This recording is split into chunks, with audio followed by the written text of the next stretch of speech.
Muchas gracias, Daniel. Muchas gracias al Instituto Ravignani. Y felicitaciones a la nueva directora, Noemí, al tradicional director, José Carlos Chiaramonte,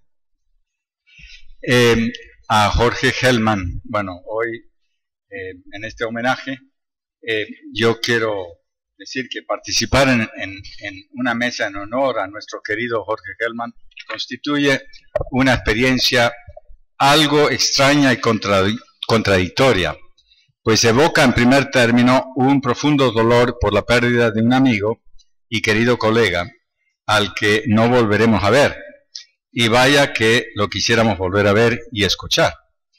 Con ese estilo inimitable y amable suyo de tranquilo discurrir y preguntarse sobre problemas de la historia argentina y latinoamericana que le interesaban descifrar.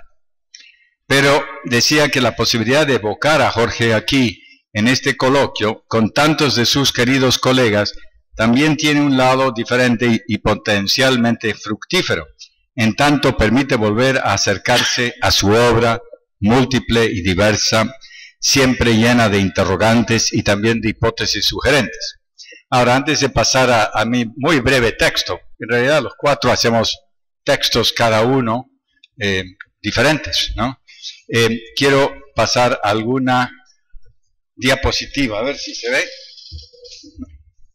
Tiene que moverte un poquito para acá, para que lo vean por delante. No, acá. Ya. Fotos de Jorge en México. Esto es en Tepoztlán, cuando vine a visitar. Acá también. Le gustó la visita, ¿lo pueden ver?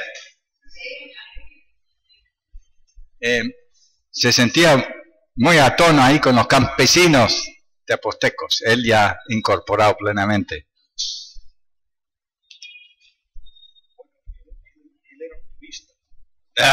No parece. Está al lado del arco de semillas, que está justamente en la entrada de esa iglesia, que es el viejo convento del siglo XVI de Tepoztlán, ¿no? Y cada año se hace un arco de semillas, con alrededor de 100 variedades de semillas, desde de maíz, de frijol, de todo tipo de semillas, y están como 2 meses, 1 mes y medio, trabajando la gente en el pueblo, con apoyo de los comerciantes del mercado, para hacer el portal. Aquí está en el convento, ¿no? Es el del siglo XVI, que lamentablemente el convento sobrevivió, pero esa torre que ustedes ven atrás, que es de la iglesia, ese sí fue dañado en el último terremoto, el del año y medio pasado, donde pegó a Morelos y Puebla. No pegó a la Ciudad de México ese terremoto, pero a 200 iglesias les afectó, y a las casas de adobe. Mucha gente piensa que la casa de adobe, que esto, que tal, son muy frágiles, ¿no? Y aquí pegó directamente a todos los pueblos rurales de Morelos y Puebla. A ver, ese es el último, ¿no? Bueno, y ahí hay una portada que no se ve muy bien, que es el del Pons. Hicimos el libro con Enrique Llopis. Jorge tenía un ensayo. Llopis y yo y Hellman organizamos un par de reuniones en Madrid. El segundo, no, tampoco, es este libro, ¿no? Y luego creo que el hombre de la computadora dijo que lo iba a proyectar. El primero es Latinoamérica y España, un crecimiento nada excepcional, 1850, Pons, Instituto Colmex. Y el segundo es puro Mora, Instituto Mora, se llama Iberoamérica y España antes de las independencias, 1700-1820, crecimiento, reforma y crisis, y tiene ensayos de un gran número de colegas para tratar de ver este tema que se mencionó esta mañana, que era la parte cuantitativa. Bueno, y creo que nos volvemos con... Bueno, ahí se fue.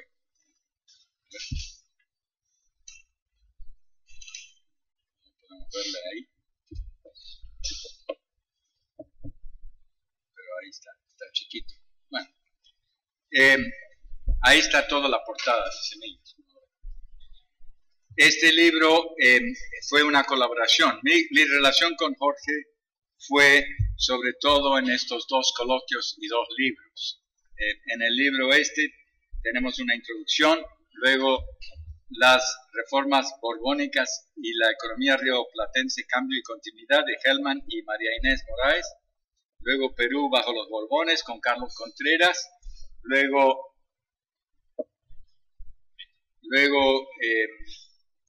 Jáuregui y Marichal, una cosa sobre México en el siglo XVIII, Ernest Sánchez Santiró, Piquera sobre Cuba, guerras atlánticas, hacienda y plantación, el despegue azucarero, Meisel sobre Nueva Granada en el siglo XVIII, Ángelo Alves sobre Brasil, Fragoso sobre Brasil, Llopi sobre España, Tede de Lorca sobre España, finanzas, Tobado sobre bienestar económico y biológico en la América borbónica, y un epílogo.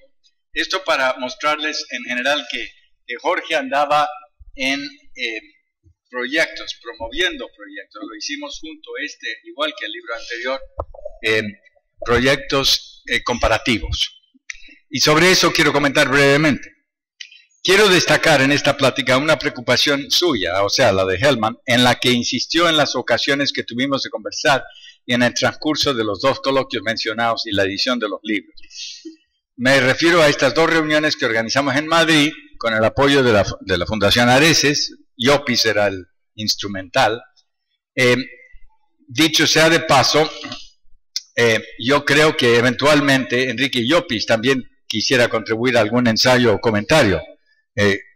Si se arma una página web sobre la obra de Jorge, parecida a la que se ha hecho para Juan Carlos Garavaglia, gran amigo suyo, en el sitio de la Universidad de Tandil, ¿no? Y que me parece muy útil. Yo he colaborado ahí también. Hoy quiero recordar, comentar y valorar una inquietud intelectual que Jorge fue planteando en varios momentos y textos, y muy especialmente en el primer ensayo del libro mencionado, de Latinoamérica y España 1800-1850, un crecimiento económico nada excepcional, que es el primero que hicimos. Él tuvo un trabajo ahí titulado Crisis postcolonial en las economías sudamericanas, los casos del Río de la Plata y Perú. Comparaba ambos. En este ensayo, Hellman aborda los retos planteados por los debates sobre el desempeño relativamente pobre de las economías latinoamericanas después de la independencia, al menos hasta mediados de siglo. Después de reseñar las diversas explicaciones que han ofrecido varias docenas de historiadores económicos y políticos, ofrece su hipótesis propia. Afirma que si bien se produjo una relativa mejoría en los términos de intercambio para América Latina por la caída más que proporcional de los precios de bienes manufacturados que se importaban, esta situación tuvo efectos contradictorios. Por una parte, podía resultar especialmente positiva para aquellas economías que lograban insertarse en el mercado mundial después de la independencia, exportando productos con fuerte demanda a partir de la primera revolución industrial, o ya en curso. Agregaba que ello dependía mucho de una geografía favorable que permitiera contar con bajos costos de transporte para dichos bienes.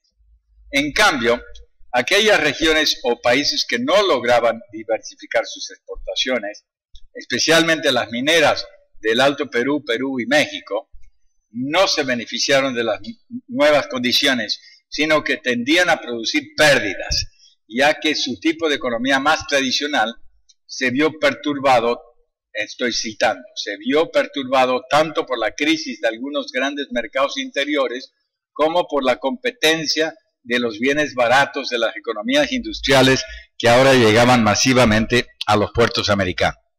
Y Hellman añade, sin mayores pretensiones de originalidad, nos parece que aquí reside un fenómeno clave en el éxito relativo de las distintas regiones americanas en el temprano siglo XIX. En este aspecto nos parece que las razones que permitieron a uno u otros adaptarse más o menos eficazmente, está comparando Río de la Plata con Perú, uno exitoso, integración, relativamente exitoso en integración, con otra bastante pobre, en este nuevo esquema económico global tienen más que ver con lo que se ha llamado lotería de bienes o la geografía que con factores institucionales, culturales o políticos. En el resto del ensayo, Hellman centra su atención en ofrecer un contrapunto entre Argentina y Perú durante el periodo que se extendió entre 1820 y 1850, como casos diferenciados. La economía rioplatense volcada cada vez más hacia afuera y la alto peruana y peruana aferrada aún al modelo tradicional del mercado interno colonial descrito y teorizado por Sempat, Garavaglia, Tandeter y tantos otros, cuyo eje más dinámico se expresaba en la relación estrecha entre centros mineros y sus respectivos hinterlands, generando extensas vinculaciones mercantiles a través de un conjunto amplio de regiones andinas en Sudamérica. O sea, la idea es que el Río de la Plata, sobre todo la zona del litoral de Argentina y Uruguay, tienen mejores condiciones para expandirse. Los otros se mantienen más aferrados al viejo planteamiento, y que él quería extrapolar como contraste o esquema de contrastes al resto de Latinoamérica en el periodo. Y ese enfoque contribuyó a enriquecer el debate de los coloquios y los dos libros mencionados de manera importante. En mi opinión, el modelo que él planteaba y que él quería hacer ensayos sobre el tema, y ensayos comparativos, de colaboración, colectivos, en mi opinión personal, el modelo requiere una mayor elaboración y ofrece oportunidades para investigaciones, pero también requiere matizarse. Por ejemplo, puede observarse que una zona como la de Venezuela, en los decenios de 1820 a 1860, no concuerda muy bien con el modelo de éxito en las regiones más abiertas de Latinoamérica. Pues si bien Caracas, Venezuela en general, tenía acceso directo al mar y bajos costos de transporte y condiciones geográficas relativamente favorables, no resultó un caso de éxito exportador. Al contrario, tendió a sufrir un fuerte estancamiento.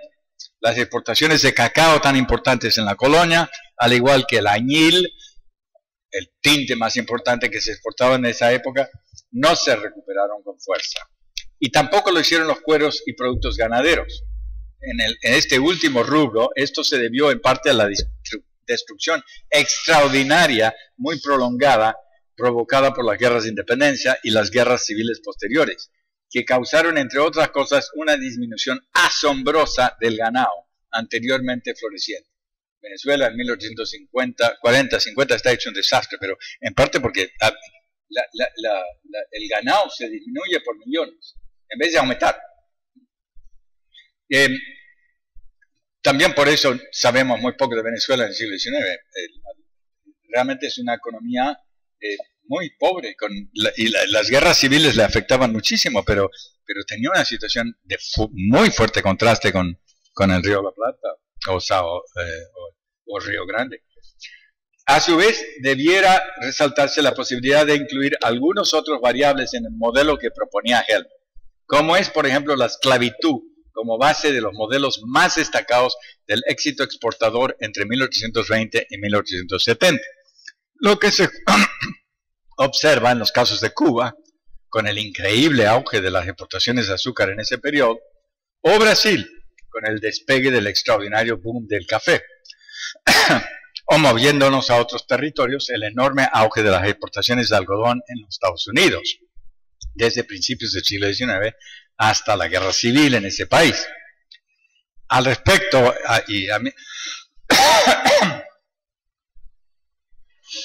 a veces me sorprende un poco que se olvide que tanto Brasil como Cuba fueron los líderes en exportaciones en América Latina durante todo este periodo, hasta 1870 y pico, tanto en volúmenes totales como en términos per cápita, tema que bien vale la pena traer más estudios comparados.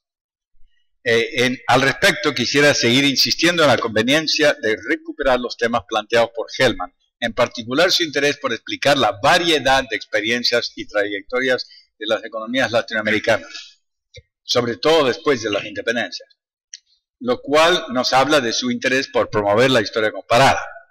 Pienso que Hellman tenía mucha razón en señalar no solo la importancia de distinguir entre diferentes realidades locales, regionales y nacionales, sino también en el acercamiento a problemas analíticos que atañen tanto a la forma en que entendemos la historia económica como a la economía en sí, en tanto fenómeno diverso y cambiante.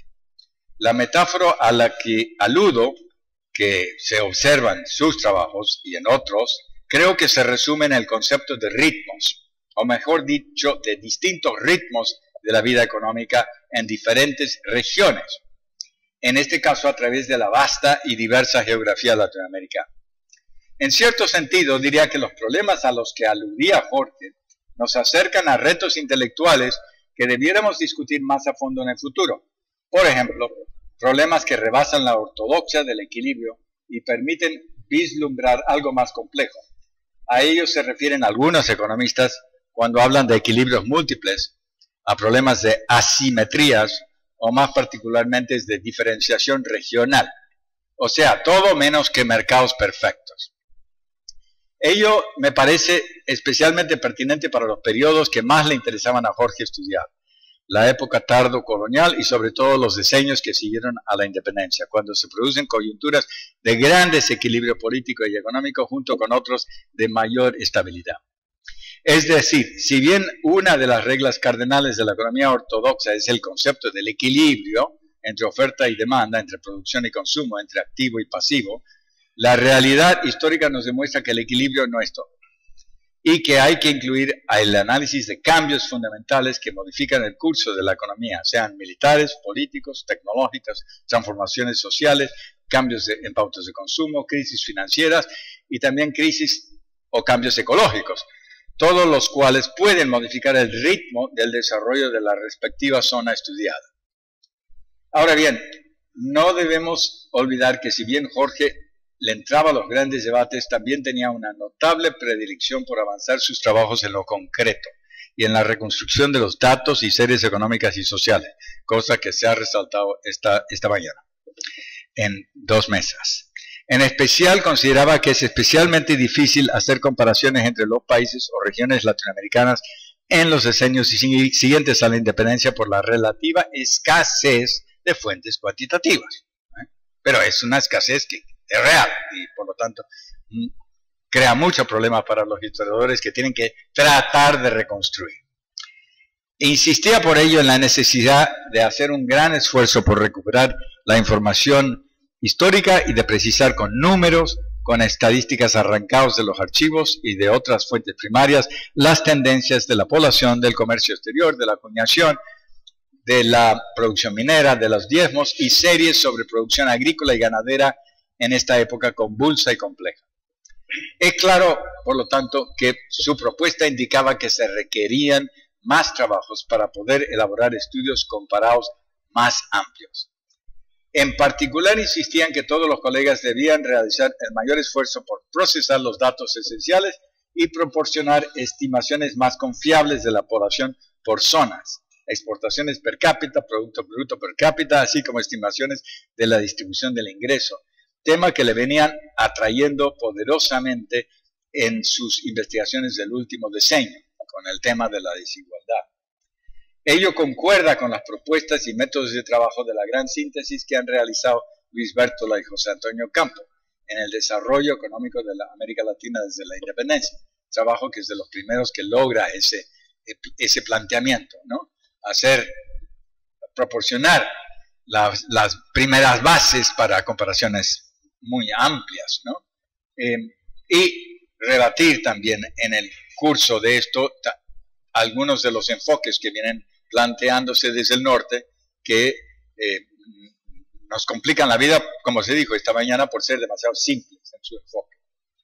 En mi opinión, estas propuestas de trabajo son convincentes en muchos sentidos y merece la pena que los investigadores afines sigan caminando por esas anchas avenidas de reflexión y también por los más estrechos pero profundos caminos empírico-históricos que le interesaron a Jorge Hellman y sobre las que investigó y escribió tanto.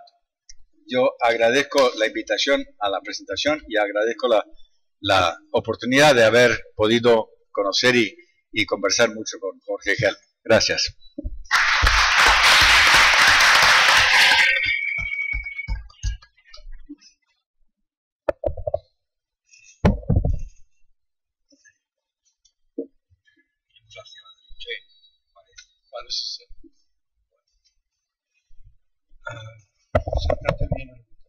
Sí, porque no sé cómo conseguiste leer y acercarte tanto al micrófono. Portentos. Bueno, me siento incómodo leyendo un texto, trataré de explicarlo como pueda. Pero bueno, leeré, explicaré. Primero dos cosas. En primer lugar, por supuesto, los agradecimientos a quienes pensaron que podía decir algo cuando uno es más bien un receptor y una persona que trata de aprender cuando se habla de historia de América Latina y de esta parte de América Latina en particular. Debo decir que he aprendido mucho estos días, en la calle y hablando aquí en el instituto, y escuchando a los colegas y escuchando sobre todo durante el tiempo de esta conferencia. Eso en primer lugar. Agradezco a quienes me invitaron y por supuesto a Noemí, que me invitó también a el día de su presentación como nueva directora, y a José Carlos Queramonte, que era el director la última vez que estuve aquí hace nada más y nada menos que 20 años. Entonces aprecio una gran continuidad, eso es buena señal, en países donde la continuidad no está siempre garantizada, ¿no?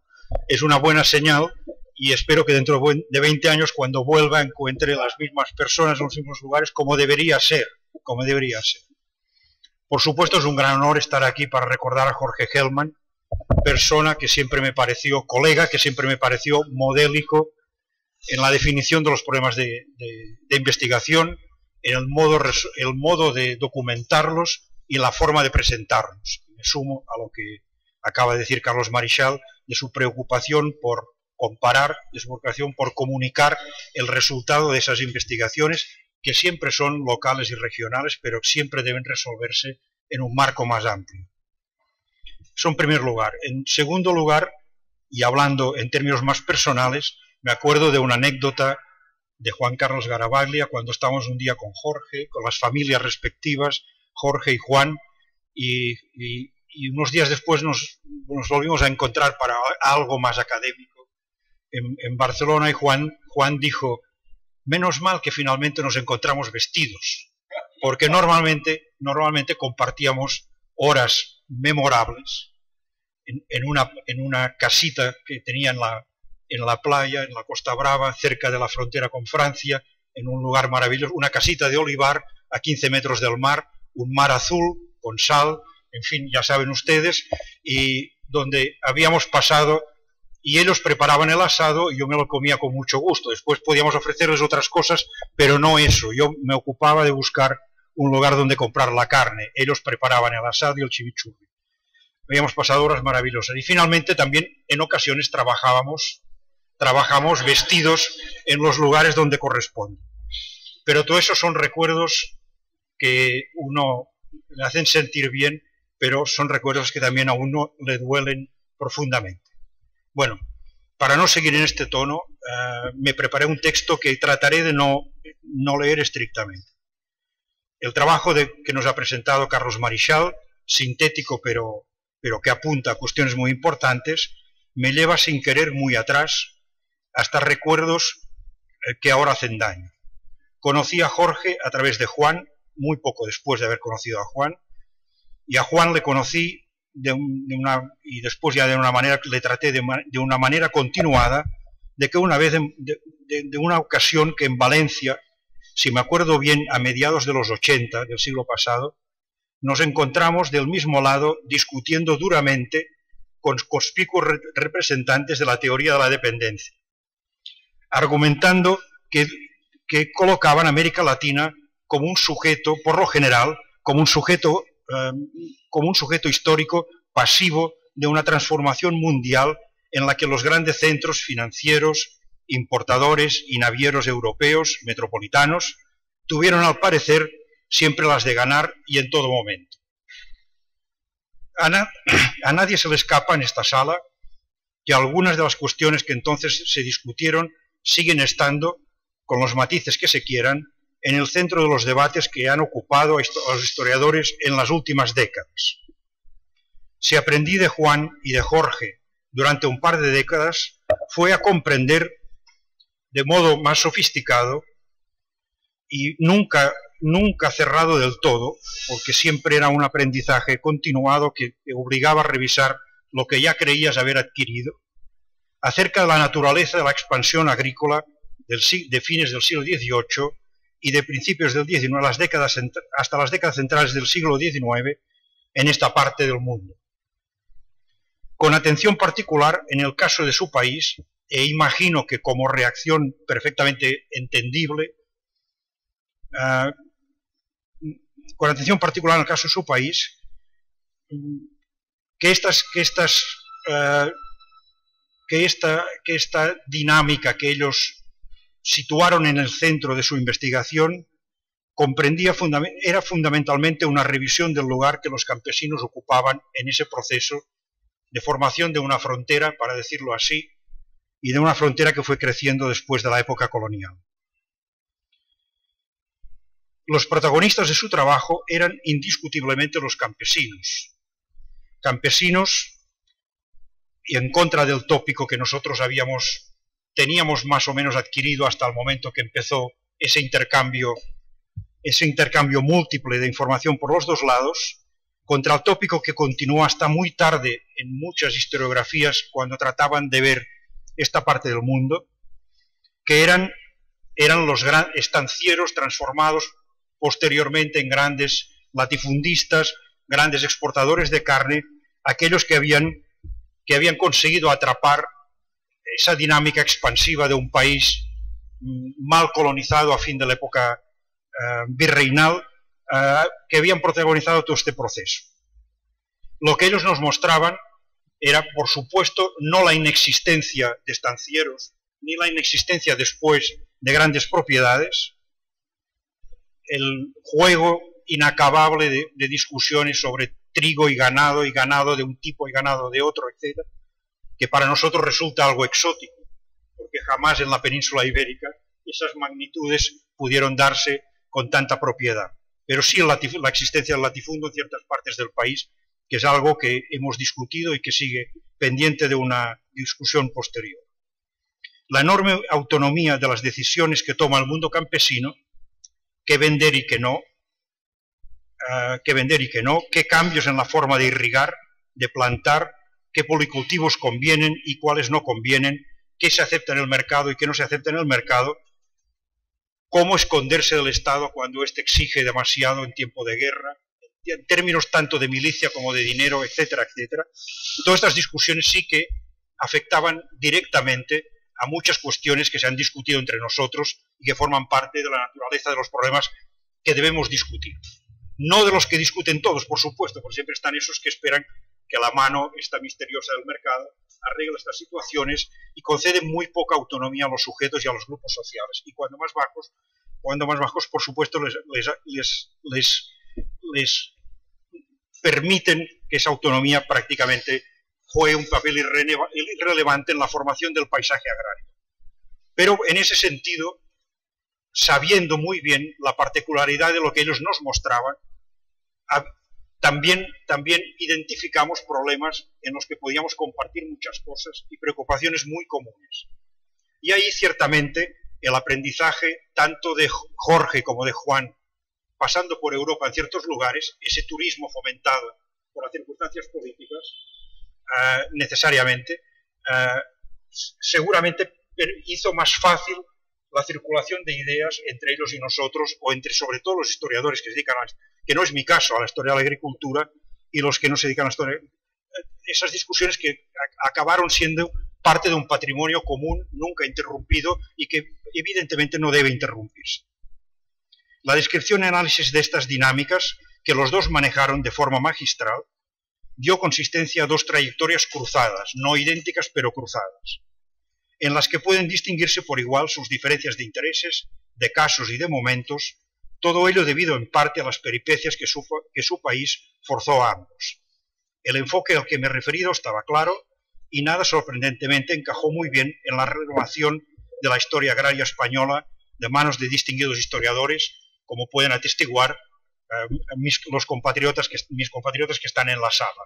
Y ahí, en este sentido, seguro que la discusión va a persistir, continuar y hacerse más profunda.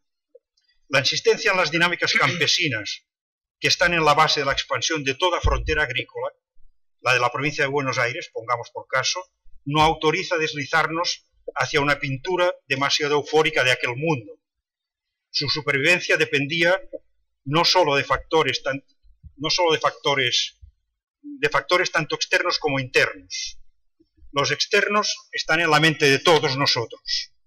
El primero es, sin duda, la lenta, larga, pero inexorable capacidad del Estado, del viejo poder virreinal, primero, del Estado republicano después, para ir acumulando información y formas de acercarse e interferir en el mundo campesino. En la discusión de esta mañana sobre los derechos de propiedad, me pareció que el Estado faltaba un poquito. No porque el Estado sea un Estado que organice la economía, por supuesto que no.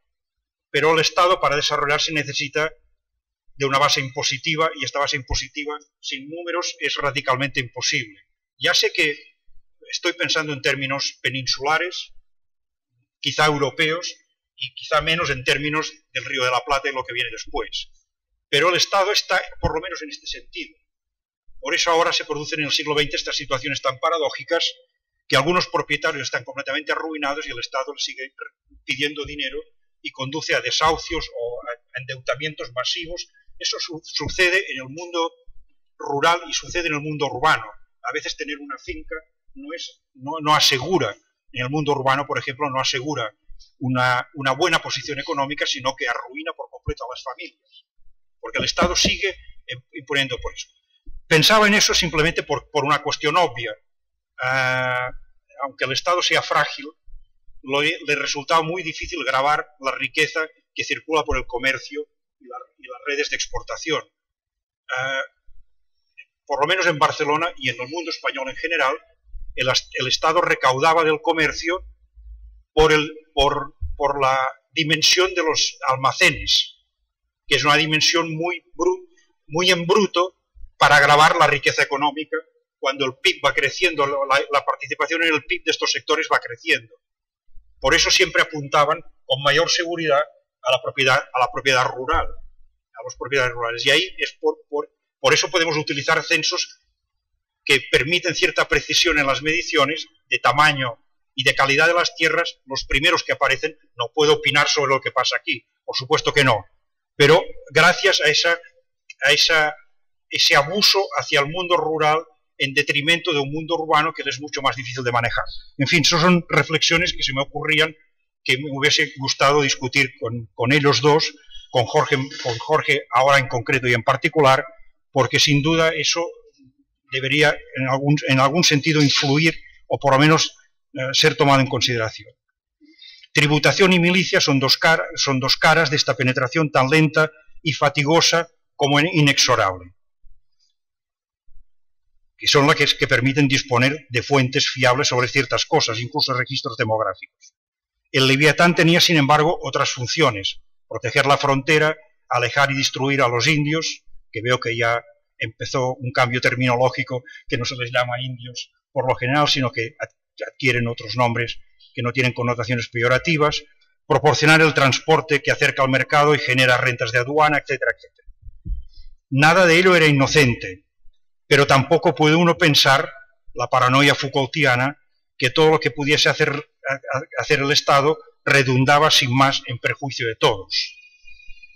La otra consideración se refiere a aquello en lo que Jorge insistió tanto en los últimos años: la ampliación del mercado, demografía, costes de transporte, aumento de la capacidad de consumo, que conllevó la urbanización en las metrópolis y la industrialización, por supuesto, tasas de intercambio favorables, conllevó la ampliación de las desigualdades y con ellas la erosión lógica de la comunidad campesina, del mundo del pequeño campesino o mediano campesino, jamás algo orgánico en sí mismo.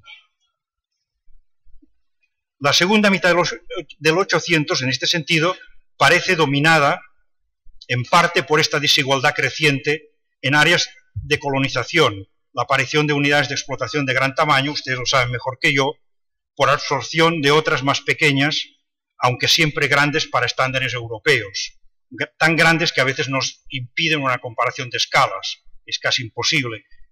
Puede ser una comparación de sentidos, pero no de los procesos, pero no una comparación de escalas. Los estados nacionales, además, jugaron sus cartas, mientras los grandes centros metropolitanos europeos se limitaron muchas veces a no perder oportunidades comerciales y estratégicas, el control de algunas primeras materias, o el caso del guano peruano, por ejemplo, que les eran indispensables o que eran muy lucrativas, las perdieron en otros terrenos. Productos alimentarios en segundo lugar, que podían ser transportados con mayor comodidad y garantías de conservación, el caso de la carne muy claro, conforme avanza el siglo, por innovación tecnológica, estrictamente. Me interesó mucho la referencia a la tecnología esta mañana, mirando el siglo XX para el XIX, pero sigue siendo y es un elemento fundamental. Me sigue faltando, de todos modos, el conocimiento de en qué desembocó, por ejemplo, la ruptura de estos circuitos en lugares como este país, donde una parte miraba al norte y otra parte miraba al sur. Sabemos que las guerras rompen esos circuitos ancestrales, ¿no?, que se habían fabricado durante tanto tiempo, de los que ha hablado Carlos Marichal, pero a veces me cuesta, interferido por las historiografías nacionales, me cuesta saber cómo se produce este proceso, en el caso que se habló del norte argentino, ese proceso de desgajamiento, que en algunos casos parece que es muy rápido, en otros parece, en cualquier caso, que es muy lento. Pero probablemente es ignorancia mía o falta de lecturas que evidentemente trataré de corregir. Retomo aquí rápidamente la otra línea abierta por el texto de Carlos Marichal, que me hizo pensar mucho. La cuestión de la esclavitud en otros lugares, citando el caso del Valle de Caracas, por ejemplo, o territorios de tierra firme, o Veracruz misma, o otros contextos donde existe un trabajo esclavo o semi-esclavo o parecido a la esclavitud que no se sabe muy bien. El mundo, evidentemente, no de San Martín, pero sí de Simón Bolívar. El mundo de muchas partes de Nueva Granada, y siguiendo por la costa hasta Lima, por lo menos. Esta América Latina también existe, y esta América Latina apunta en otra dirección que no sé muy bien cómo tenemos que integrar en esta historia económica, no económica, esa historia de América Latina que uno no puede pensar más que escrita colectivamente, ¿no? Sin duda la presencia de la esclavitud es muy antigua, pero está claro que la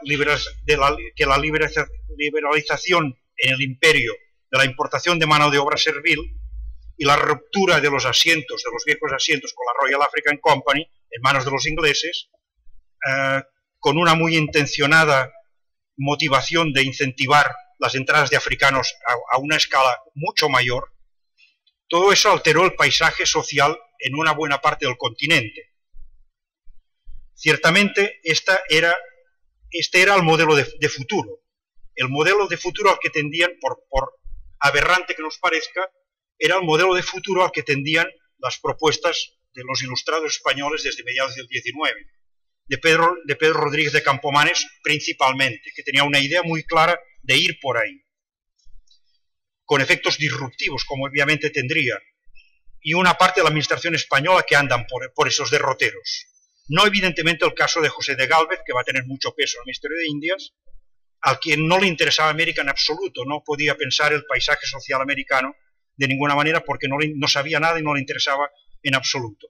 Pero otros más informados, otros mejor informados, aprendieron la gran lección que desde 1750 era perfectamente visible para quien tuviese la capacidad de observar, la lección de franceses y británicos. En pocas palabras, colonias minúsculas, sin grandes territorios detrás, colonias minúsculas desde Virginia hasta las Guayanas y el norte de Brasil, que podían ser extraordinariamente rentables, no gracias a la esclavitud como tal, sino gracias a descubrimiento o la utilización a una escala suficiente de lo que un libro reciente llama la plantation machine, la máquina de la plantación, que es otra cosa, esta agricultura que es medio industrial. Un libro reciente de Trevor Warner y John Garrigous que hablan eso para los casos de Saint-Domingue y Jamaica en particular. Cuando quiebra el imperio continental, aquella hipótesis de mimetizar el esquema caribeño de los rivales más directos estaba en una fase demasiado incipiente para ser seguida como lo fue masivamente en el caso del Brasil de Pedro I. Con una excepción, obviamente, que se consolida en medio de la crisis, no después de la crisis, sino en el proceso mismo de crisis del gran imperio, el de las colonias insulares, de Cuba en particular, que acaba de ser citada y que es el fundamento de esa historia después a largo plazo de lo que será la Cuba hasta principios del siglo XX, muy entrado el siglo XX, incluso bajo órbita norteamericana en los primeros años después de la independencia de España. En Puerto Rico y Santo Domingo este movimiento nunca se completará del todo, por razones muy complejas, por los cambios de dominación en el segundo caso. Cuando la crisis final del imperio, en la mitad de los años 20, la metrópolis quedó atada de pies y manos a las imposiciones muy perversas de la sacarocracia cubana. Era la única carta que le quedaba por jugar, no podía jugar ninguna más. Las imposiciones de resistir arduamente los ataques a la esclavitud desde la propia metrópolis hasta el último suspiro y aguantar los ataques de los filántropos de otros países, los ataques de los abolicionistas ingleses y resistir esos ataques por todos los frentes, incluso las sublevaciones internas, en muchos momentos muy acuciantes y muy graves, y resistir hasta el último suspiro en 1886, es decir, tardísimamente. Igual que en el esquema brasilero, que aguantan hasta el final, heroicamente, si se puede decir así, con esa perversa institución, hasta 1888. Una última observación en este punto, si se me permite una comparación, en cierto sentido, que parece ilógica o un poco fuera de lugar, pero en este contexto me parece que tiene algún significado. Cuando las aboliciones de la esclavitud en las Antillas inglesas, en los años 30, 33, 38, en el año 48, 1848, en las Antillas francesas, y una parte de su imperio colonial. En 1863-66, en el caso de Estados Unidos, se producirá un fenómeno que se repite en muchas partes en estos contextos. Otra vez, me refiero a la reproducción dramática, por enésima vez, de la huida de emancipados o cimarrones antes, que confluyen, los que han sido emancipados, los antiguos esclavos, que ahora han sido emancipados, para establecerse como campesinos independientes. Ahí la palabra autonomía campesina, aunque sea con tonos bastante sombríos, vuelve a adquirir un significado. Lo que buscan los campesinos es huir lo más lejos posible de la plantación, refugiarse donde sea, pero estar lo más lejos posible de sus antiguos amos. Me refiero, obviamente, a esa emancipación lejos del control de los plantadores en la medida de lo posible. Esto sucede en todas partes, pero en las Antillas francesas, británicas, españolas, esta posibilidad por lo general fracasa. La formación de una sociedad campesina con tan poca tierra, y ahí la comparación con este país después del ciclo colonial arrojaría un resultado completamente distinto, pero la lógica campesina está presente en los dos. Por lo general fracasa. La formación de una sociedad campesina con tan poca tierra es casi imposible.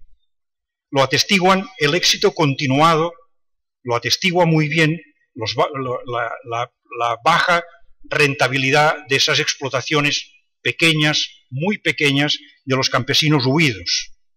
Lo atestigua también de modo continuado el éxodo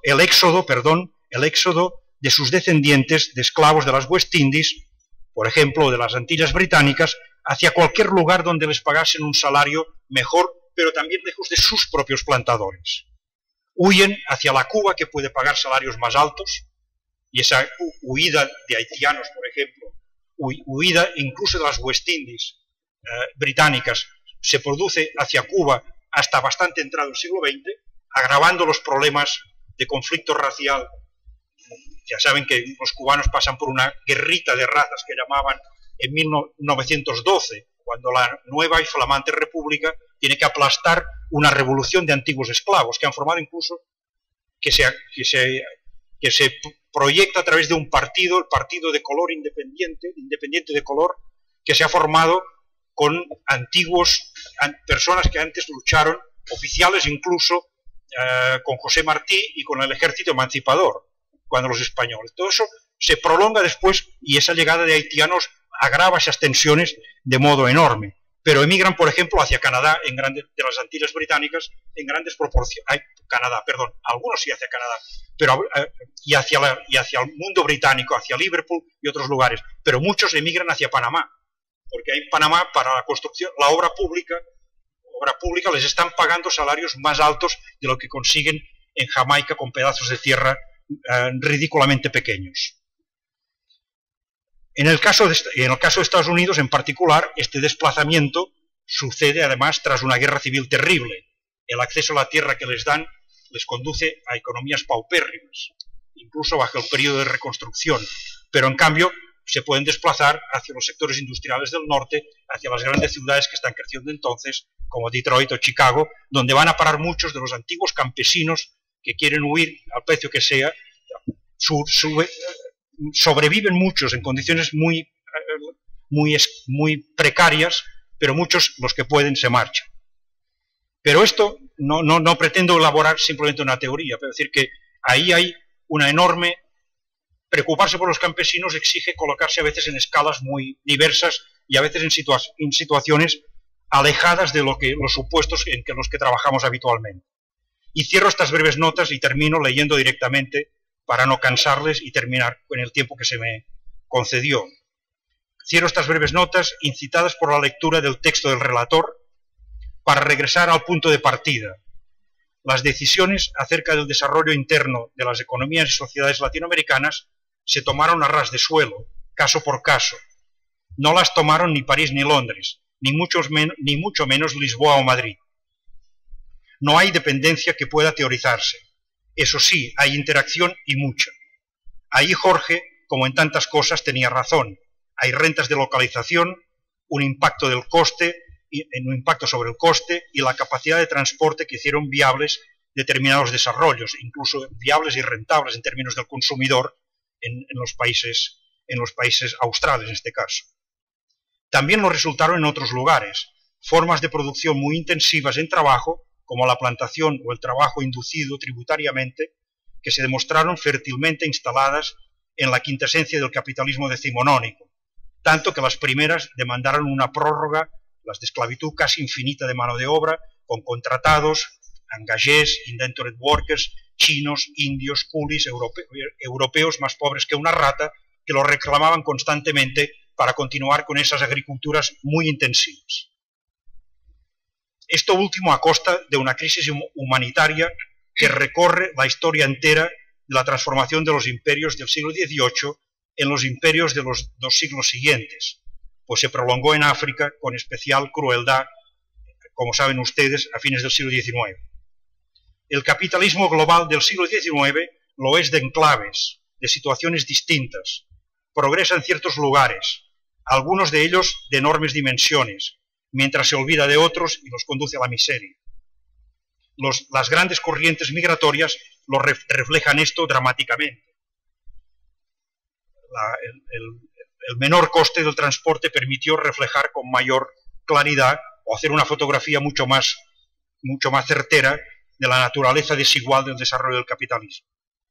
A la luz de estas consideraciones, de la lectura de los maestros porteños, de los dos maestros porteños que he citado en particular y de Jorge de una manera muy sentida en este momento, entendemos la extensión de la frontera agrícola de la provincia bonaerense como particularmente exitosa, más que una comparación con un mundo latinoamericano desarticulado por la crisis del mercado colonial, en torno a los grandes centros mineros o trastornado por la crisis de una esclavitud incipiente.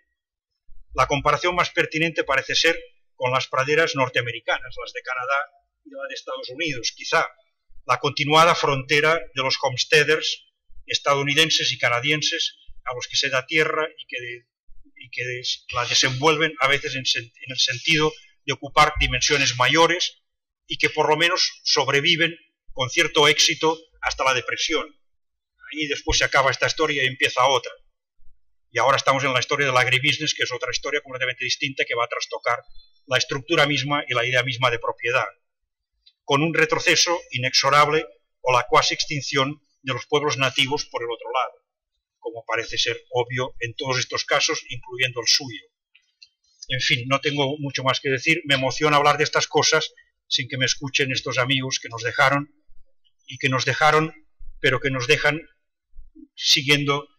prosiguiendo la lectura de sus textos, que siempre tenían la capacidad de encontrar el punto donde todos, incluso los que nos ocupamos de otras cosas, deberíamos discutir. Muchas gracias.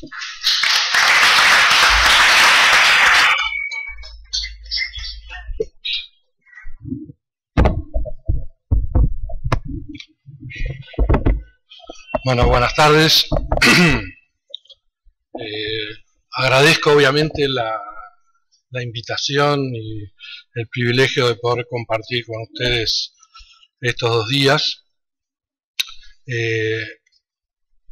Creo que mi intervención va a ser bastante breve y me voy a permitir hablar primero un poco en términos personales de mi relación con Jorge. Yo a Jorge lo fui conociendo muy de a poco, pero hubo un quiebre. Ayer estábamos recordando con Eduardo Míguez, que fue en el Congreso de Historia Económica de Tandil.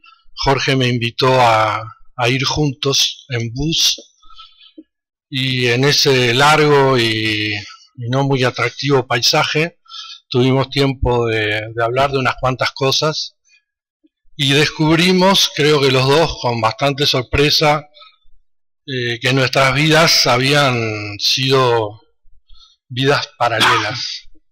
Los dos habíamos estado algunos años presos siendo muy jóvenes, los dos nos habíamos exiliado, los dos habíamos utilizado el exilio para nuestra formación, los dos nos tocó intentar reinsertarnos en nuestros países siendo adultamente ignorantes de nuestros países.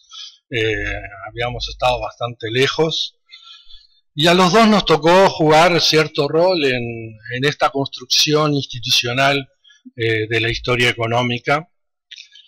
Y yo siempre tuve la sensación de que teníamos una relación muy hermanada, de que reaccionábamos aún ante hechos muy desconcertantes como los que podemos estar viviendo en estos últimos años, que siempre reaccionábamos como de forma instintiva, muy similar, con similares valores éticos, ideológicos, políticos, sociales, y donde siempre la vida académica para nosotros era parte de ese paquete bastante indisoluble.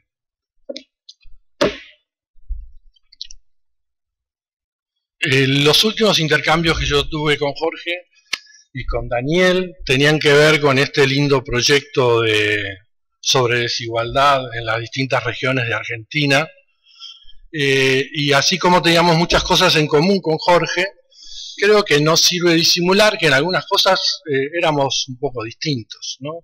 Él siempre fue muy historiador y cada vez más económico, pero muy historiador, y yo creo que yo puedo ser acusado de ser más economista que historiador, o más cientista social que historiador.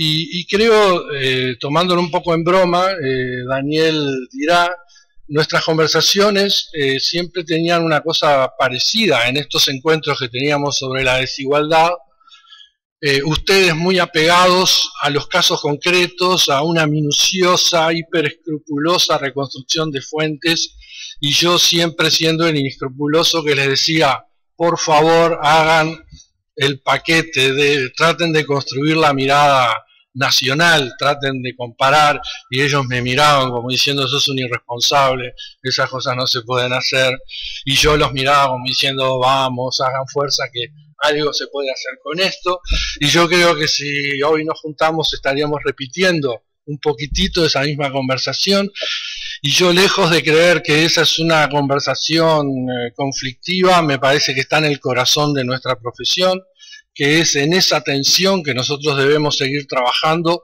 buscando las dos cosas. La precisión histórica, la contextualización histórica, la fidelidad a las fuentes, la reconstrucción fidedigna, lo más fidedigna posible de hechos económicos, y a su vez una vocación generalizadora, teorizante, comparativa, y creo que a los tumbos entre esas dos fuerzas es que me parece a mí, hemos avanzado bastante, y creo que tenemos que seguir perseverando, y me parece que parte de la razón por la que ustedes me invitaban era porque querían que les jorobara con estas cosas, así que bueno, espero que esos intercambios los podamos seguir teniendo. Pero ahora voy a pasar al tema más concreto de esta sesión, y más en concreto al tema que planteaba Carlos, y yo creo que en este tema podemos reproducir un poquitito la misma lógica de tensión y de intercambio anterior. Este libro, yo no voy a quedar atrás de Carlos haciendo publicidad, este libro es un libro un poco extraño, entre otras cosas no tiene número ISBN, lo publicó la CEPAL, está puesto online, y es como un primo hermano del libro que escribimos con José Antonio sobre historia económica de América Latina. La diferencia es que este libro contiene historias regionales de América Latina. Lo editamos con Pablo Gershunov, pero creímos que esto es es Hispanoamérica, porque Brasil por algún motivo no quedó, pero además de hacer esas historias regionales, hay 6 capítulos regionales de América Latina, nos parecía que era interesante volver y hacer algunos capítulos específicos sobre el desarrollo de las jóvenes repúblicas independientes. Y estábamos con todo este debate de si era la larga espera de Alperín, si eran las décadas perdidas de sobre las que recientemente habían escrito un artículo Bates, Cotsworth y Williamson, donde trataban de decir, el problema de África de las décadas centrales del siglo XX se parece a lo que le pasó a América Latina cuando la independencia, es un shock traumático post-independencia, o si por el contrario tenían más razón algunas lecturas un poco revisionistas de esta versión más tradicional latinoamericana, como las que, por ejemplo, proponía Leandro Prados, que decía que no nos teníamos que comparar con Estados Unidos, sino que nos podíamos comparar con África, y que si comparábamos América Latina con África, el desempeño no era tan malo, y buena parte de la discusión estaba focalizada en estudiar el desempeño de las exportaciones como una variable a falta de otras, como un indicador de desempeño. Entonces se nos ocurrió la idea de armar una mini batalla con 2 capítulos. Por un lado el de Jorge, porque Jorge venía de escribir este capítulo comparando Argentina y Perú, donde desarrolló, para mi sorpresa, con mucha fuerza la crítica antiinstitucionalista y la idea de que la geografía y la lotería de los commodities era la gran explicación del contraste entre Argentina y Perú. Entonces dijimos, bueno, vamos a explotar esta beta geográfica de Jorge, y convocamos también a Salomón Kalmanovich, que estaba en pleno ataque de fiebre neoinstitucionalista, estaba enardecido con las corrientes neoinstitucionalistas, estaba fuertemente imbuido y estaba con todo eso. Le pedimos entonces a los dos que escribieran en 2 capítulos. La batalla no fue cruenta porque estos 2 tipos son tipos muy sabios, y escribieron 2 artículos muy ponderados, muy buenos, aunque claramente con diferencias notorias, pero las referencias resultaron mucho menores de lo que uno podía pronosticar. Y creo que Jorge, en su artículo que se llama Senderos que se bifurcan las economías de América Latina, no me acuerdo exactamente, la trayectoria de las jóvenes repúblicas independientes, Jorge es muy matizado y maneja una serie de elementos. Primero, obviamente, discute la profundidad de los conflictos de independencia, la diferente duración de los conflictos y todo lo que eso implicó para distintas posibles recuperaciones posteriores. Pero también él habla mucho, aunque no lo explica demasiado, pero la importancia que tiene la decadencia de la producción minera en distintas regiones, a lo que la atribuye a muy diversos factores, pero en definitiva, y después, con respecto a las economías de exportación, él también hace un enfoque muy matizado. No es cuestión de simplemente tener suerte de exportar, no es lo mismo exportar unas cosas que otras. Él habla de los encadenamientos internos, de los encadenamientos hacia atrás, hacia adelante. Ahora, sin embargo, él termina haciendo bastante fuerza en que la clave interpretativa del dispar desempeño de las naciones en ese periodo es el atractivo, como decía Carlos, el tironeo de la demanda de los países desarrollados y la demanda de bienes primarios. Pero yo creo que el principal hallazgo de Jorge en ese trabajo es mostrar cómo lo que se produce es un proceso de fuerte crecimiento de las desigualdades entre países y regiones. Eso ya lo sabíamos, sobre todo de la primera globalización, pero creo que no estaba tan nítidamente planteado de que eso que lo veíamos nítidamente en la primera globalización era un fenómeno que había empezado muy tempranamente después de la independencia. Entonces la conclusión de Jorge es: lo que tenemos acá no es ni crisis ni crecimiento, es desigualdad. Y ahí yo creo que a mí me surgen algunos comentarios. En primer lugar, yo creo que es cierto totalmente que hay disparidad. El problema es que los que crecen más y a los que le va bien es más o menos el 10% de la población de América Latina. Y a los que le va bastante mal es como el 90%. Entonces, aún cuando las regiones más dinámicas del Atlántico son las que experimentan un crecimiento demográfico mucho mayor, eso no alcanza para revertir el tironeo hacia abajo que imponen las economías menos dinámicas. Entonces, cuando nosotros hacemos, y eso de alguna forma son algunas cosas que tratamos de plasmar en el segundo capítulo del libro con Ocampo, es tratar de, usando los datos horribles que todos sabemos que tenemos, sabiendo además que el coeficiente de exportación de nuestras economías es muy bajo y que el impacto de un importante desempeño exportador en el tironeo que hace al conjunto de la economía es bastante bajo, aceptemos que tenemos un montón de restricciones, pero con la información que tenemos, cuando uno pone en conjunto lo que pasó, yo creo que podemos decir que la idea de la larga espera, de las décadas perdidas, es una idea que se mantiene con fuerza. Y sobre todo si miramos el desempeño de América Latina en relación al desempeño de los países desarrollados, en las décadas post-independencia se acumula la mayor pérdida de posiciones relativas que yo creo que podemos contar en los últimos 200, 250 años, salvando todas las dificultades que tenemos con los números.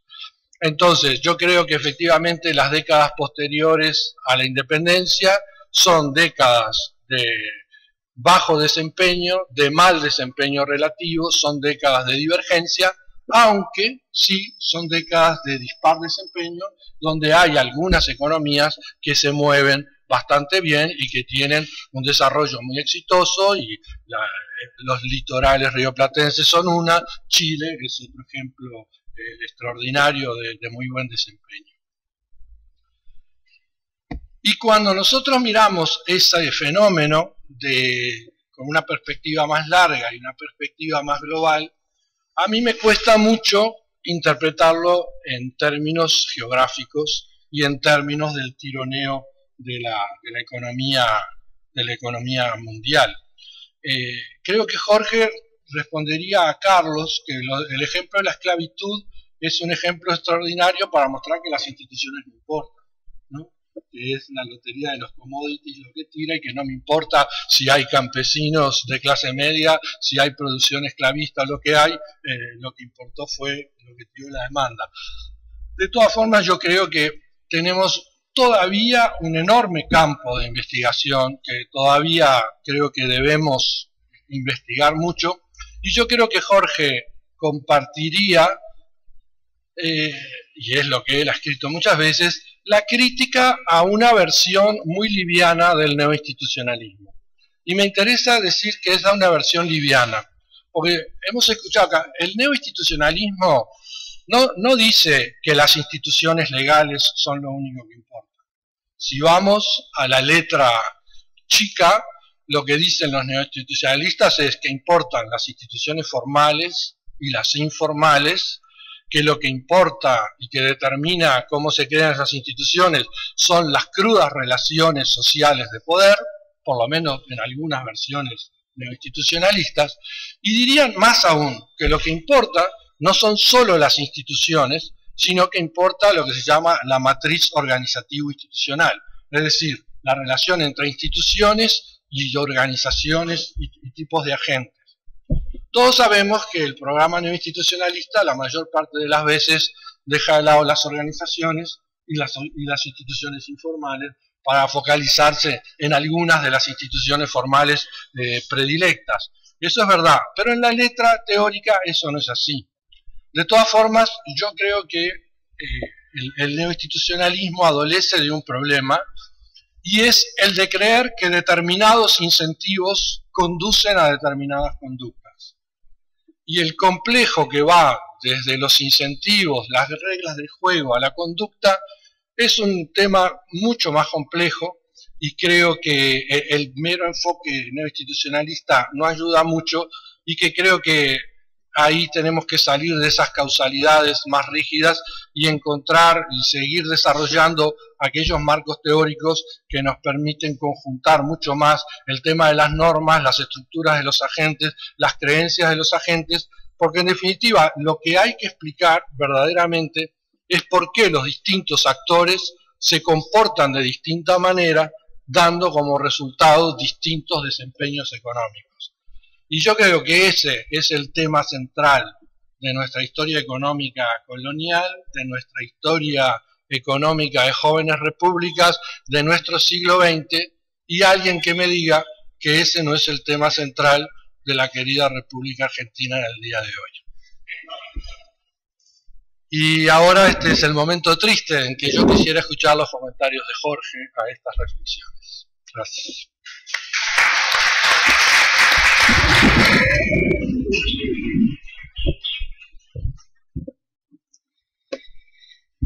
Buenas tardes a todos.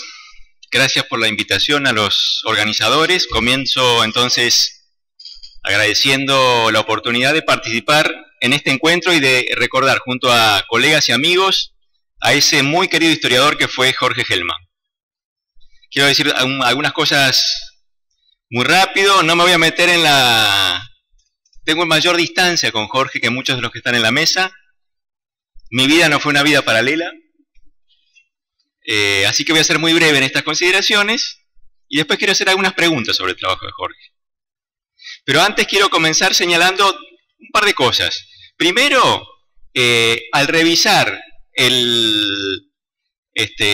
la página web creada en su homenaje por el Instituto Ravignani, uno no puede sino asombrarse de su extraordinaria productividad, del volumen, de la importancia de su contribución. Yo conté muy rápido y ahí hay 17 libros y casi 100 artículos. muchos de ellos en colaboración, ¿cierto? Y esto lo hizo una persona que al fallecer aún no había cumplido 62 años y que además dedicó parte importante de su tiempo a tareas institucionales, entre otras, la dirección del Instituto de Investigaciones Históricas, que es, no quiero ofender a nadie, el de mayor envergadura del país. Y además tuvo una vida agitada, de cuyos algunos hitos los dejó entrever recién Luis en su breve esbozo de vida paralela. Y yo diría quiero decir una cosa más sobre Jorge. Uno, lo más importante que quiero decir es, tenía un talento natural para nuclear gente en torno suyo. El hecho de que a lo largo de su vida, a lo largo de los años, haya liderado proyectos y grupos de investigación y que muchas de sus publicaciones hayan sido elaboradas en colaboración, esto también ayuda a explicar el volumen, por cierto, nos habla de sus dones para el trabajo colectivo. Y en este sentido yo creo que Carlos Marichal en su presentación acierta cuando califica su estilo como un estilo amable.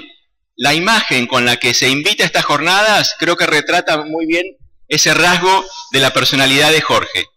Era un estilo amable y yo creo que era algo más que eso, porque también suponía el gusto y el interés por escuchar otras campanas.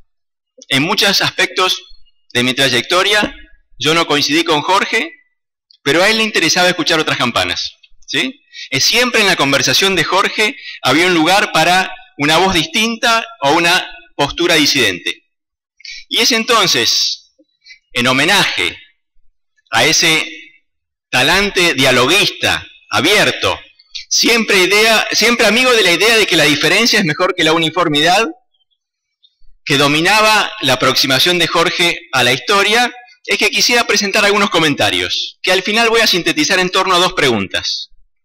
Y esos comentarios son sobre el modo en el que Jorge conectó problemas de la historia argentina con la historia latinoamericana, o, para decirlo más abiertamente, de manera más precisa, a la historia argentina con la historia y la historiografía de lo que sucede más allá de nuestras fronteras.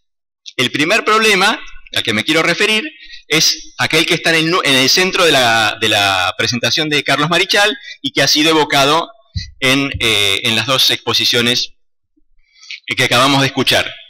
Pero antes de eso, una cuestión muy rápida sobre el contexto. Yo creo que Jorge fue muy importante en favorecer la inclusión de la Argentina en el marco latinoamericano. Fue muy importante su trabajo para mirar a nuestro país, creo, el más europeo, sin duda el más eurófilo de la América hispana, con ojos renovados, ¿sí? Esa latinoamericanización de la perspectiva con la que miramos el pasado fue producto de muchas cosas, ¿sí? Desengaños y fracasos, ¿cierto? Descubrimiento de nuestro destino sudamericano, ¿cierto? Más de uno hoy va a estar pendiente de la cotización del dólar, pero también de progresos historiográficos. Y yo creo que en esa tarea Jorge hizo una contribución muy importante, ¿no es cierto? Y sobre todo fue un gran animador de los estudios sobre la historia rural pampeana, que recogía esa inspiración y que permitió empezar a narrar, colocar figuras de nuestro mundo como es el del gaucho, ¿no es cierto?, en la gran saga de las clases populares del continente, ¿cierto? Gracias a contribuciones como las de Jorge, el gaucho se campesinizó, se latinoamericanizó, ¿cierto? Yo creo que esa fue una contribución formidable que informa muchos de sus trabajos. Y yo creo que es ese marco latinoamericano el que lo ayudó a Jorge a pensar aspectos importantes de la crisis de la independencia, y esa es la razón por la cual fue invitado y también tuvo interés en dedicar algunos estudios sistemáticos, al que ya se han mencionado, en la era de la industria del Bicentenario, a poner en perspectiva, a poner en en una clave comparativa lo que pasó acá con lo que pasó en otros lugares de América Latina. Y hace un ratito Carlos Marechal ofreció una lectura muy precisa y muy generosa, aunque nada complaciente, sobre la manera en que Jorge situaba la historia económica rioplatense en ese marco más grande, ¿cierto? Y lo que decía Carlos Marechal lo sintetizo muy rápido. El aspecto que me interesa, el aspecto sobre el cual me interesa detenerme, también apareció en la presentación de Luis, es lo que Jorge insistía es que los casos exitosos son, cito a Jorge, en gran medida la suerte dispar de las regiones americanas se explica por cercanía de mercados y recursos, ¿cierto? Localización y dotación de factores de producción fueron los elementos que mejor explican, más que factores institucionales, culturales o políticos, las derivas de esos países. Y sabemos nosotros, recién Carlos lo señalaba, esa perspectiva no termina de satisfacerlo, ¿cierto? Porque Carlos es más proclive a considerar otro conjunto de factores, entre ellos los factores institucionales. Entonces yo creo que la duda de Carlos, yo la pondría en términos de esta pregunta. ¿Sí? Carlos Marechal insinuó una pregunta que yo formularía así. ¿Por qué Jorge fue poco sensible a los factores institucionales que tuvieron relevancia para entender la divergencia de destinos entre distintas regiones latinoamericanas tras la independencia? ¿Sí? Y por supuesto, cuando uno formula preguntas en esta clave, un poco contrafáctica, ¿cierto? De inspiración contrafáctica, las respuestas siempre son tentativas, ¿sí?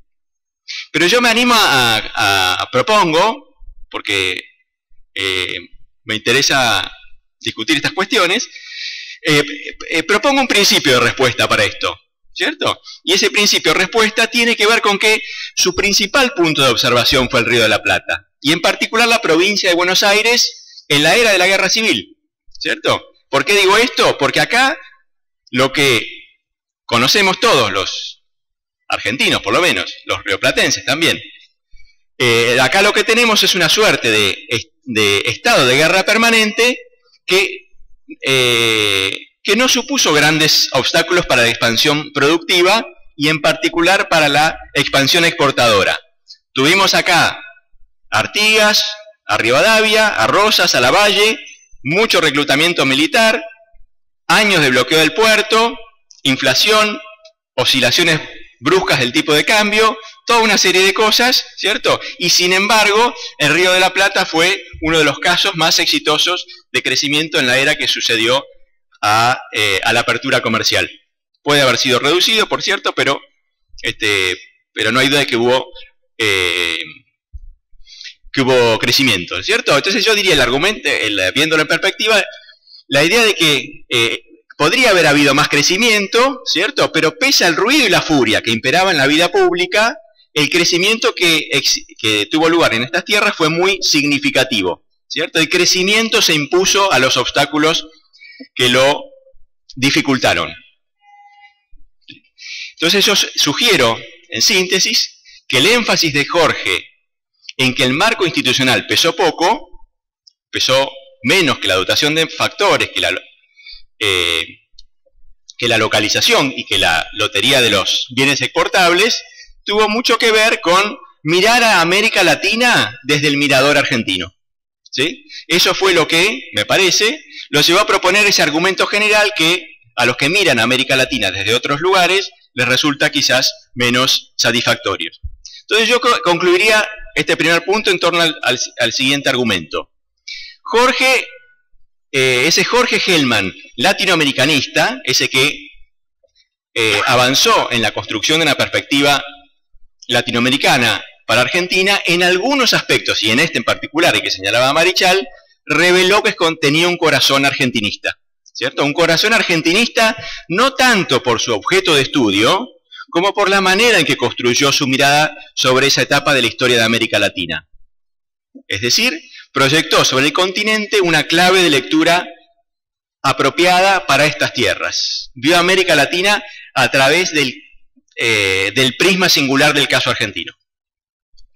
Primer punto. Segundo tema.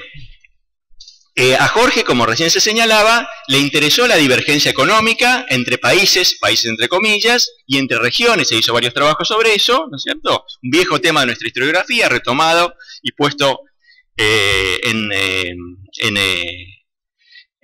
otro umbral, en varios de sus trabajos, divergencia regional, pero lo que le interesó más en los últimos años, en la última década, fue la divergencia social. Eso señalaba en un punto Luis también, ¿no es cierto? Y le interesó sobre todo la relación entre crecimiento y desigualdad, ¿sí? El foco de su atención, me parece, se fue concentrando en torno a preguntas que giran en torno a cómo se distribuyen los frutos de la expansión económica y en las disputas y conflictos que generan el crecimiento y el cambio productivo, ¿sí? Le interesó mucho mirar cuáles fueron las consecuencias sociales, en particular en relación con la evolución de la desigualdad, del ciclo de crecimiento agrario que recorre todo el siglo XIX. Su trabajo se concentró sobre todo en el periodo que va desde 1820 a 1860, ¿sí? Pero cuando lo sorprendió la muerte deseaba avanzar y comprender todo el siglo, ¿sí? Y yo diría que cuando su interés se fue focalizando en estos problemas, su universo conceptual experimentó una mutación, un desplazamiento más que una mutación, ¿sí? Jorge se hizo menos latinoamericanista, ¿sí? Se deslatinoamericanizó. Yo creo que, bueno, por supuesto, parte de ese desplazamiento tiene que ver con que las preguntas y los problemas específicos de la historia cuantitativa que él creía fundamental para responder a algunas de estas preguntas y otras preguntas más generales sobre la historia de América Latina, no están, son propias de otra agenda, ¿sí? No son propias de la agenda latinoamericana. Los grandes nombres ahí son otros, ¿sí? Incluso los que cita Jorge: Peter Linder, Anthony Atkinson, Jeffrey Williamson, Piketty, etcétera, ¿no es cierto? Pero lo que me interesa señalar acá es que además de esta transformación en el conjunto de autores con los que le interesaba dialogar, también cambió algo en la narrativa en la que situaba el caso argentino y los modelos de cambio social que le sirvieron para pensarlo, ¿sí? Todos sabemos que no se puede pensar sin categorías y sin colocar nuestro relato en una narrativa mayor.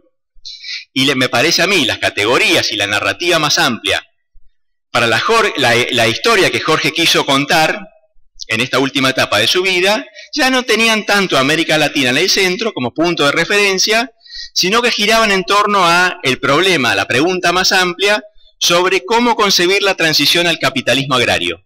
Y eso, me parece a mí, Jorge lo fue pensando cada vez más en torno al problema del cambio en el sistema de derechos de propiedad, ¿sí? Encaró esa investigación en polémica con perspectivas como las de Douglas North, ¿no es cierto? Con las perspectivas algunas perspectivas institucionalistas, ¿sí? Y yo diría, lo formularía así, el tema es largo, simplemente lo sintetiza en torno a esta cuestión. Digo, la manera en que Jorge entró al problema de la formación del capitalismo agrario en la provincia de Buenos Aires, fue como un estudio de la manera en que una sociedad campesina, una sociedad con su sistema de derechos tradicionales y sus nociones de propiedad bien arraigadas en la costumbre, se vio impactada desde fuera del medio local, ¿cierto? Por las fuerzas del mercado y de un orden político también externo al medio local que promueve nuevas formas de propiedad absoluta. Es decir, lo que Jorge pensó en síntesis es esa transición como un conflicto entre sistemas de derechos en el que el régimen de propiedad se convertía, y acá lo cito Jorge, en una arena de combate por la apropiación o usufructo de recursos entre distintos grupos sociales. Entonces yo diría acá que la manera en que Jorge planteaba el problema nos revela que su narrativa se acercó a más. ¿Hacia dónde? Bueno, me parece a mí, o algunas referencias recientes que creo que lo confirman, se acercó a la gran narrativa del desarrollo del capitalismo agrario en Europa, ¿cierto? Esa gran narrativa que, de Marx, a contribuciones recientes, incluso de algunos miembros, de algunos colegas que están hoy presentes, ¿cierto? Informa muchos de los mejores trabajos sobre el tema, ¿sí?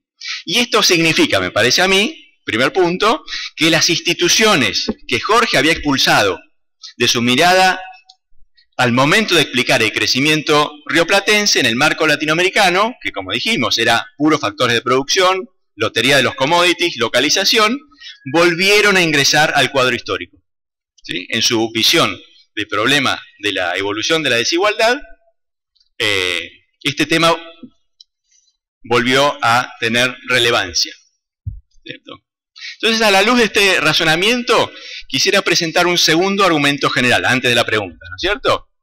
Que es el siguiente. Así como sugerí que al abordar el periodo posterior a la independencia, Jorge quedó atrapado, si quieren, seducido o dominado por su mirador argentino, creo que al abordar la forja de un nuevo orden social en La Pampa, se advierte un fenómeno de signo inverso.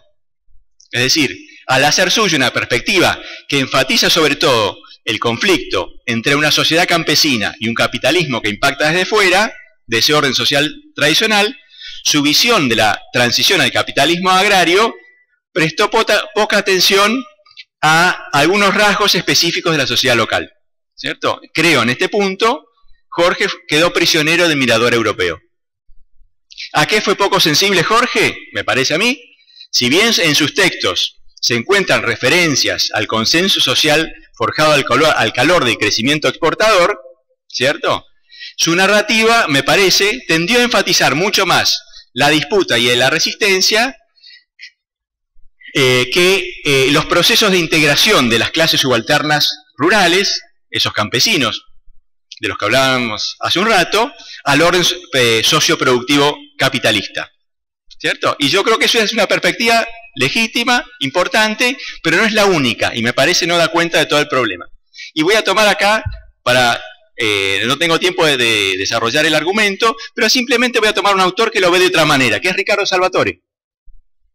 Hay aspectos de la contribución de Ricardo que a mí no me terminan de convencer, pero yo creo que hay un argumento importante que recorre su libro más importante, que es Wandering Paisanos, que creo que tenemos que tomar más en serio y discutir más abiertamente.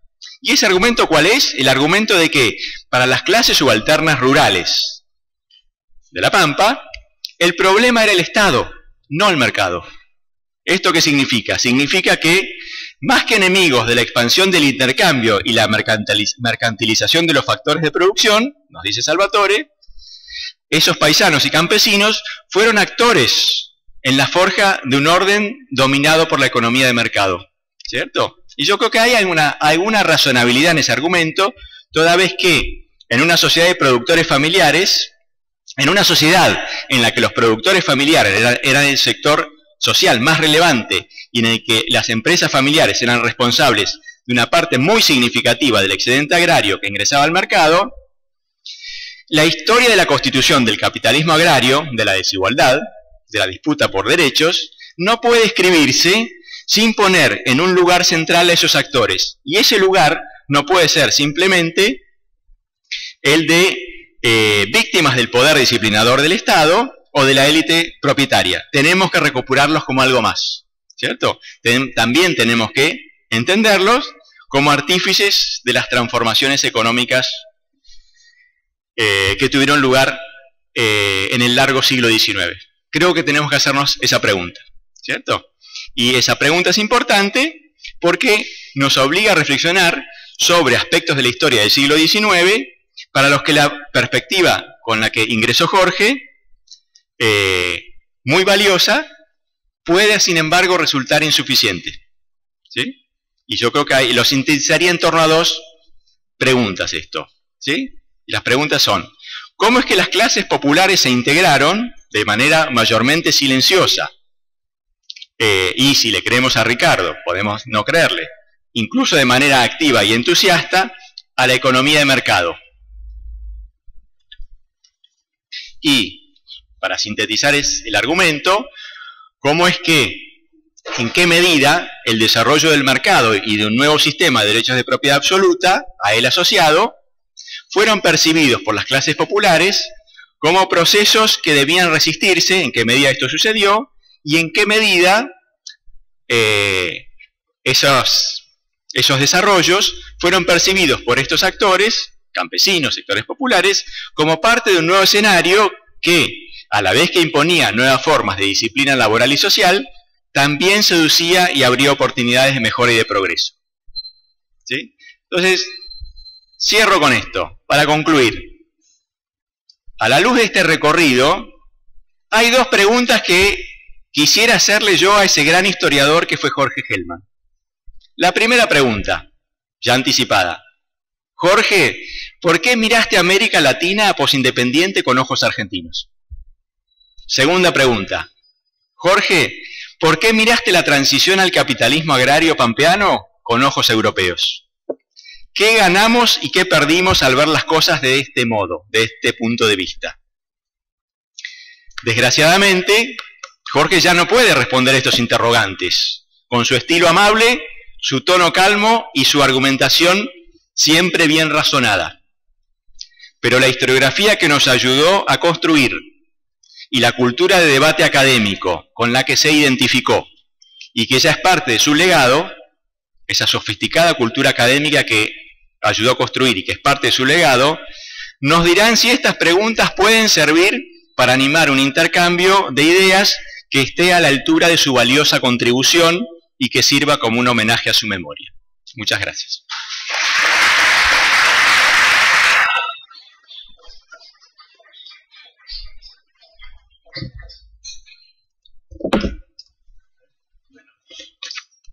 Una pregunta. No sé, ya estamos, ¿no?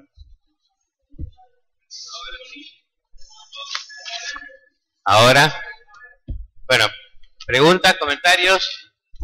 Antes de darle la palabra a Carlos. ¿No? Parece que no. A ver, hay algo de Gabriel.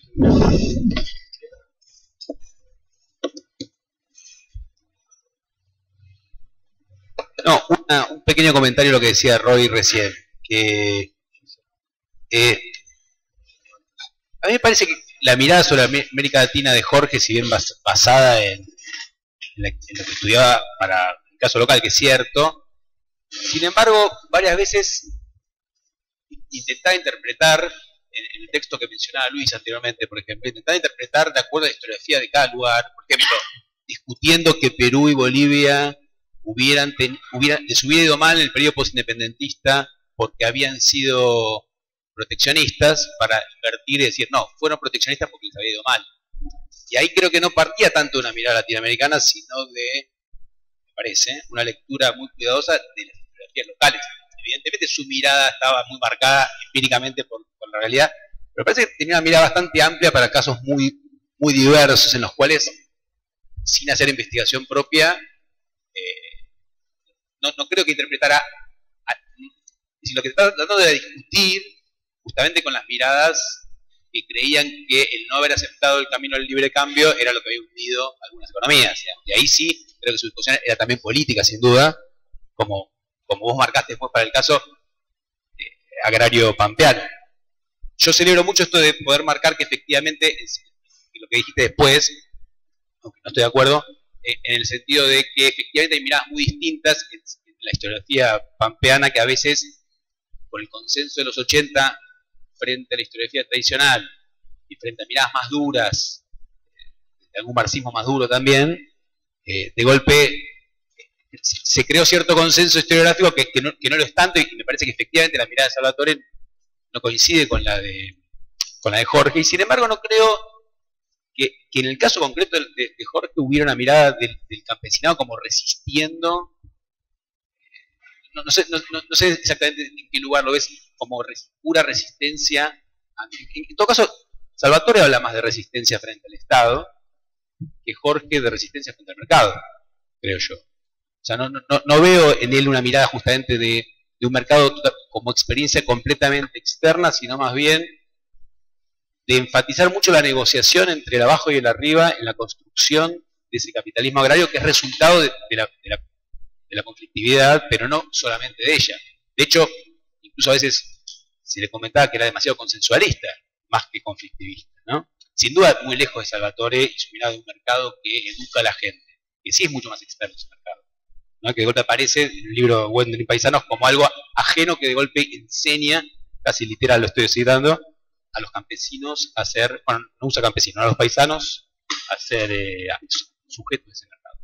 Pero no saca del texto de referencia en particular esta idea del conflicto como eje de la interpretación hellmaniana de la Pampa, porque no, me parece que no es tan claro eso, por lo menos.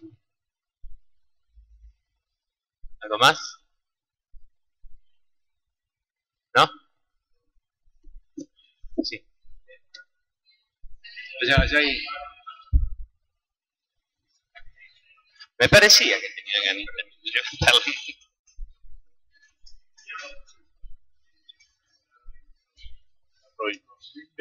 A Luis recordarle que en el texto este de Leandro, la comparación de América Latina no es, digamos, sus propuestas, no es solamente comparar a América Latina con el desempeño posindependiente de los países asiáticos africanos, sino comparar a América Latina con Europa del Este en el mismo periodo. Y me parece que esa era la idea más original, y creo, de Leandro, y creo que en ese sentido sí, él decía no le fue tan mal a América Latina si comparamos con el Imperio Austrohúngaro, por ejemplo.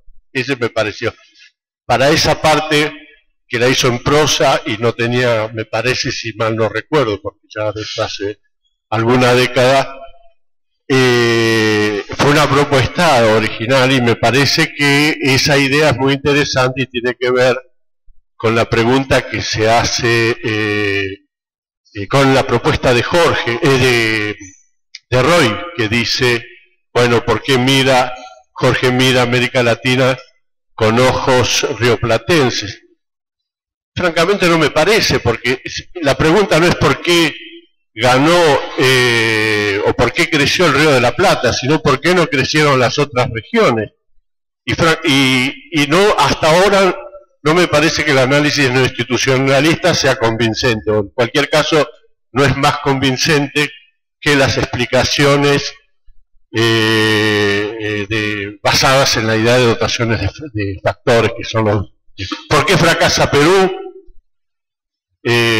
No es decir que Perú fracasa por la dotación de factores, no es una mirada rioplatense, es simplemente decir que lo que le falta a Perú son factores adecuados a la nueva situación, al nuevo contexto económico. Y finalmente, también en relación a qué fracasa Perú, con qué lo estamos comparando para decir que fracasa, en relación al Río de la Plata o en relación a qué otra región, si el desempeño del Perú, para tomar el texto y comparar Perú con el Río de la Plata.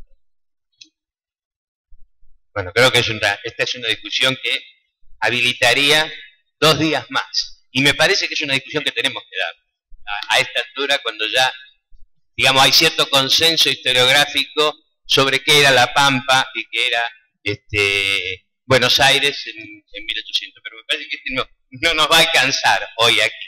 Así que lo lamento, voy a dar la palabra a Carlos y a Roy, y bueno, después seguiremos. Perdonen el absolutismo monárquico. Ejerza la autoridad sin culpa. Ejerza la autoridad sin culpa.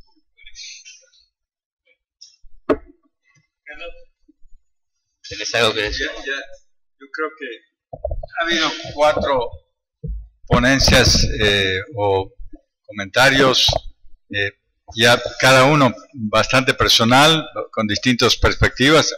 A mí me han interesado todos, sobre todo esta cuestión de las posibilidades de establecer comparaciones entre lo local, regional, latinoamericano, también con Estados Unidos. Muchas veces en la historiografía latinoamericana no incorporamos bastante lo que se hace en Estados Unidos sobre su propio país, y ellos tampoco comparan con nosotros. Entonces, la economía agraria de Estados Unidos en el siglo XIX son por lo menos 4 economías diferentes, y cada uno con contrastes muy notorios. Era sobre todo una economía agraria, y ahí nos falta leer más, nos falta, por suerte, con el Internet tenemos acceso. Antes era imposible. pero la economía azucarera del Caribe se puede comparar con la del algodón en el sur de Estados Unidos, que no es solo el algodón.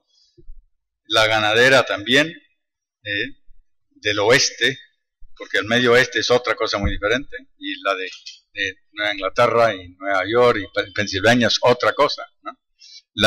Y yo creo que por ese lado valdría la pena ir pensando a futuro más diálogos, donde nosotros también podemos proponer comparaciones más regionales, ¿no? Estados Unidos contra América Latina, un poco absurdo el asunto, ¿no? Y ya estamos en otro nivel, yo creo que por el nivel del número de historiadores económicos. Y leí hace poco que habían hecho una encuesta, ¿no? Un estudio, y hay más historiadores económicos en América Latina que en Estados Unidos, pero con distancia. Ahora, otra cosa son calidades o no, ¿no? Capacidades relativas, pero en la disciplina de historia económica y social ya es muy madura en América Latina, y hay muchas posibilidades de establecer nuevos tipos de diálogos, no solo dentro de la región. No voy a extenderme más. Sí me interesó mucho saber que ya hay página web. Sí. Y eso yo quisiera difundirlo en México. Entonces voy a meterme a la página de Ravignani, y creo que ustedes tienen que hacer algo para asegurar que en América Latina se conoce en esta coyuntura concreta. Me parece excelente noticia. ¿Roy? O sea, la pregunta era para Roy, ¿no? Voy a ser muy breve porque el tiempo apremia, ¿no es cierto?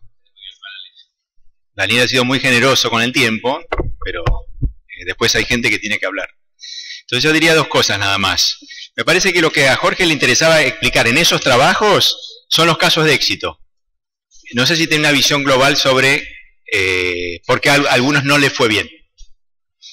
En segundo lugar, lo que diría es que cuando uno mira, respondiendo a lo que preguntaba Gabriel, ¿no? Las contribuciones más significativas a la historia rural de la primera mitad del siglo XIX, lo que a veces aparece como un bloque,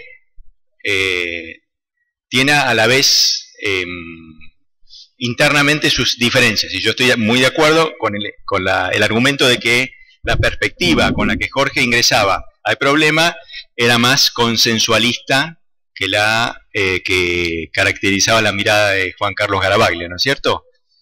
Pero yo creo que son, en líneas generales, variaciones de una misma visión. Y me apoyo en esto para afirmar esto en uno de los últimos trabajos que hizo Jorge, que es un trabajo sobre juicios de desalojo, apareció en desarrollo económico, donde la pregunta es por el conflicto, ¿no? Está centrado ahí. Entonces yo creo que hay otras dimensiones que es necesario explorar, y me parece que la contribución de Jorge es fundamental como para abrir esa discusión. Pero creo que no termina, esa perspectiva deja afuera algunas cosas que creo debemos seguir explorando.